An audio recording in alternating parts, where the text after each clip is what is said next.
Hello, coaches out there. It's Coach KW here. Here at a different location. I am down in Tennessee at Nashville, actually, for MLS Next playoffs. My son plays for an MLS Next team. He's U15 playing for the U16 team he's on. Very proud and excited to be down here, watch him play with some of the older boys. A little bit of a challenge for him, which is great. And get to see some really high level soccer down here, which is also fantastic. But today, while I'm down here all alone, I figured I could record a video here in my Airbnb since I'm staying down here alone because he has to stay with the team. So today we're going to talk about recording games, how to do it, what tools to use to do it, and why you might do it, honestly. So let's get into it right now, okay? Why do you want to record the games? Well, there's a lot of obvious things there. There's clearly, if your kid happens to be on the team, you want to have that video for posterity, so you can watch the games after the fact. Kids love to watch themselves play, and so making a video that way is fantastic. I do it as well for my whole team because I have some skills and knowledge on how to do it, as we'll see a little bit, and it makes it fun for everybody. I also record it for my club. We actually if you use Google, like we have a Google account for our club, we actually run our club using Google. So, we have Gmail accounts with custom domains and things like that. You get a YouTube channel, you can build a YouTube channel. So we'll record, if anybody does record their games from lots of different ways, we put them up into a private playlist so that other coaches can take a look and perhaps use them to learn, and also makes it easy to share with families as well. It's not public list, so you have to be logged into our uh, play metric system that we use to manage our teams, and the link is in there for us. So it's a fantastic way to share video. Obviously, YouTube is built to do that, and just about anybody with a Google account can make a YouTube channel and host these sort of things. So that's what we do here. So we do that, obviously, for the kids to watch it, for our coaches to watch it. And that's the thing is, as a coach, recording your games can be super instructional for yourself to see what works, see what didn't, see what techniques and tools you can work on at practice.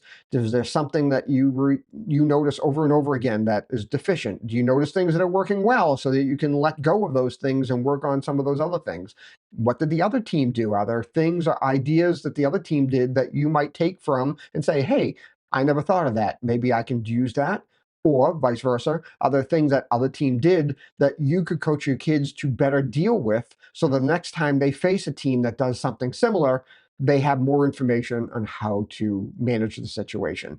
That's really what comes from video as far as I'm concerned, is being able to use it as a teaching tool for myself and secondarily for the kids. Now, you can certainly use it as a video teaching tool for kids. Kids love to watch it, but you have to be careful. You can't expect them to A, sit through an hour-long film session, and B, you need to set some guidelines out. One of my U14 coaches, girls coaches, he does some video sessions with them because they're all seventh graders. And, before the session, he says, hey, we're going to watch this video. People are going to make mistakes. We are not making fun of or picking on our teammates for making mistakes because we all make mistakes. Instead, what we're going to do is use those to make improvements, to learn from those mistakes. And also at the same time, look at things, how they worked well, so that we can both see the good and the bad and try to improve on our next performance. And I think that's a great way to go into it. So if you've got U10 players and you're going to do this sort of thing, keep it short, keep it specific, and really have your stuff prepared ahead of time so you don't lose their attention. And again, focus on the fact that we're here to learn. Everybody makes mistakes. You don't want to see anybody getting picked on or made fun of in it, no matter how good natured it can be, it can turn pretty quickly. Kids can be pretty cruel as it is. So let's talk about how we can do it. Lots of different ways we can do it, going up in expense, time, energy, et cetera, et cetera. So the first way, obviously, is just having a parent record it from the sideline, holding their phone. I mean, my iPhone that's in front of me records in 4K, no problem at all, 30 frames a second, which is plenty fast enough for a youth soccer game. You can even zoom in if you want to. So that's the fastest and easiest way. The downside, obviously, is they've got to stay focused on the game. Sometimes when things get exciting, sometimes the parents forget that they're recording, and next thing you know, you kind of get that Blair Witch moment where the phone is pointing anywhere but where you really wanted it to be. The next option is to put that phone or camera on a tripod, right? So that at least it's steady and somebody's moving it around. But it's basically the same situation. You're getting the sideline view. You can see some things and you definitely can hear plenty of things, mainly the parents, which sometimes are more instructional and interesting and entertaining than what goes onto the field, but not necessarily from a soccer standpoint isn't always the best choice. Now, you can improve that situation if you're lucky enough that the field you're playing on has a small hill nearby and you can get a little height. Height always equals better because now you're going to get a little bit more depth. You can see a little bit more of the shape and the field as it goes along. So that's great. Sometimes you might be lucky enough to play in a place that has stands or even a stadium. Our U14 teams, every once in a while, we book them into our high school stadium so they get a chance to play on turf. Has a nice tall set of bleachers, obviously. And so I'll bring a device up there. Now, you certainly can do it with a phone and a tripod from up there. Usually what I do is I have a larger DSLR. I put on a tripod, and now I have a little bit of zoom range, a higher ability to resolve, and I can do that for some of my teams. And what I can do is we'll put up a little bit of example videos of all these different things as we go along. So the next step is using some way to get more height and more width to the game without a human having to drive it. And so one way that I've stumbled across is using a GoPro and a tripod, a very tall tripod, a ridiculously tall tripod, as a matter of fact. I have a 20-foot tall tripod that I got on Amazon. It's similar to one that I've used with one of the more expensive systems for one of my club teams when my son was playing for them. So I got some experience with that. But what I found is with this 20-foot tripod and a GoPro and a few other accessories, you can get a fairly decent view of the field. Now, you will not get the entire field if you're on the sideline. And that's can be a downside because even with the super wide field of view that some of these action cameras have, it's just not wide enough to get sideline to sideline, corner flag to corner flag, and get the whole rectangle. If you don't mind that, it's fine to put it on that. If you want to just put it on one half of the field, so the first half of the field, you might get the defensive side of the game, and the second side half, you get more of the attacking side, then that's a perfectly valid way to do it.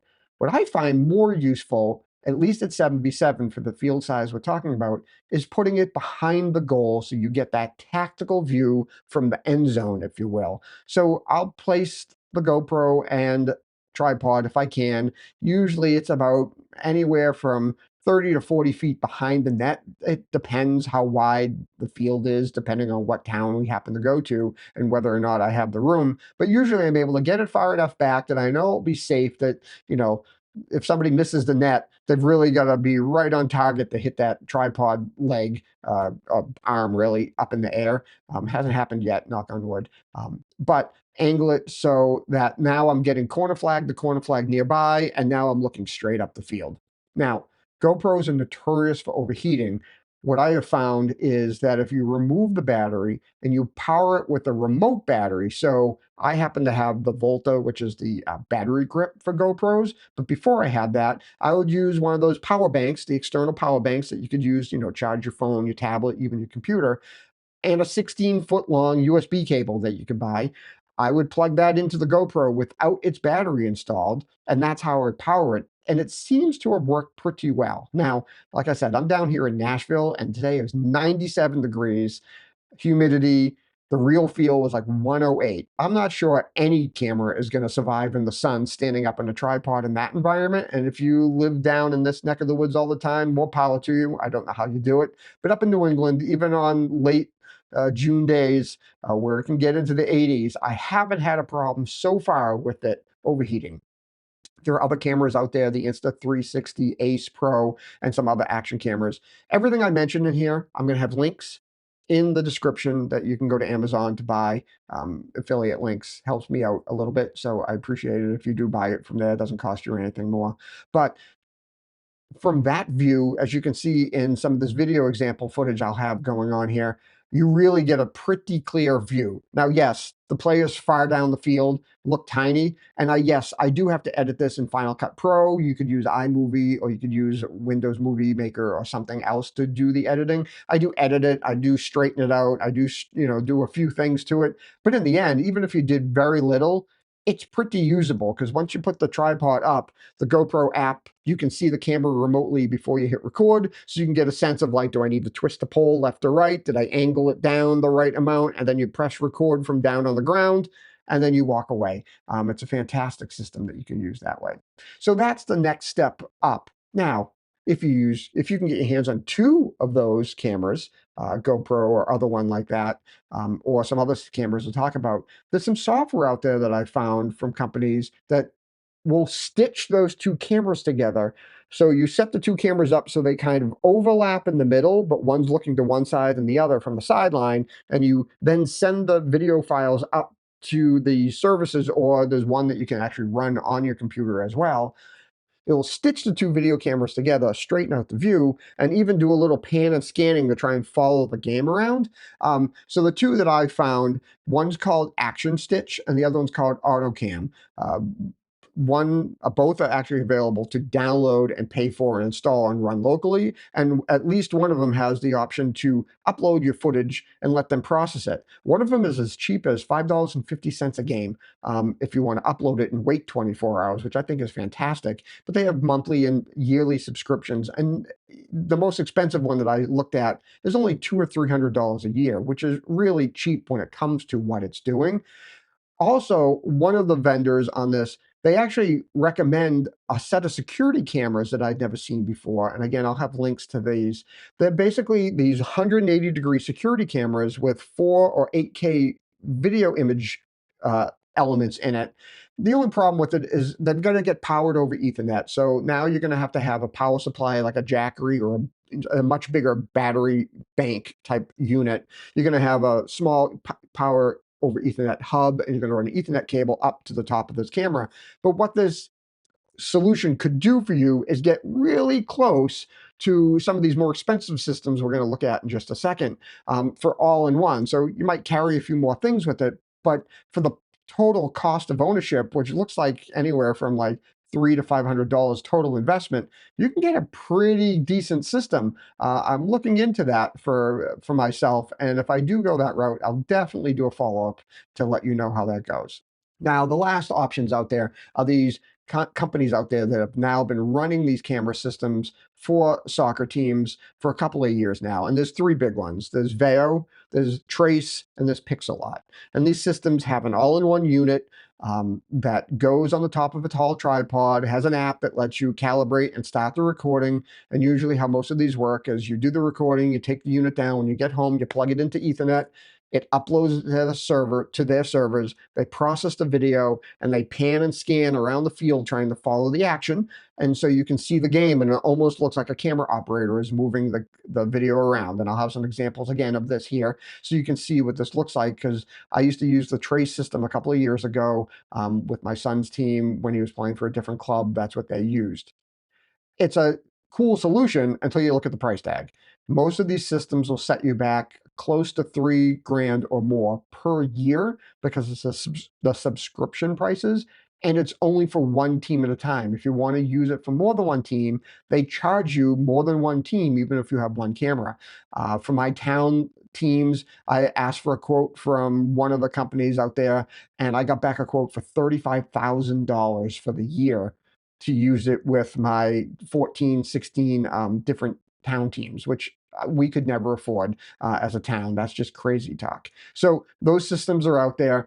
You could take a look at it. Even, dividing up the cost amongst the teams, it doesn't really become cost effective until you're playing 11v11 and have 18 or 20 kids on a team. And even then, that seems like a lot of money. The last one that we actually at my town are working with, and they're kind of, I want to say they're Kickstarter, they're in the entry phase, is Reeplayer. And Reeplayer, their pricing model is very interesting, in where they're charging $99 a month for multiple teams, which makes it super attractive for towns like us and teams like us. They're still in the production process. They've had some setbacks because of supply chain issues, but they've been partnering with MLS Next and have been testing their equipment at these MLS events. I'm actually going to go see them in a little bit when I go see my son's game in another hour and a half or so from where I'm sitting right now. I'll get to talk to them again. I've talked to their CEO. They've been working hard to resolve the issues, but we're really excited in our town to get them. We were hoping to get it in April this year. It looks like we're going to get it for the start of next season in August. But again, be really interested because it'll allow us to record these games and move it from field to field and get different teams their recordings and be able to share it with them. So I'm hoping that that all works out. And as soon as we get it and use it, of course, I'll make a video on it and show it to all of you.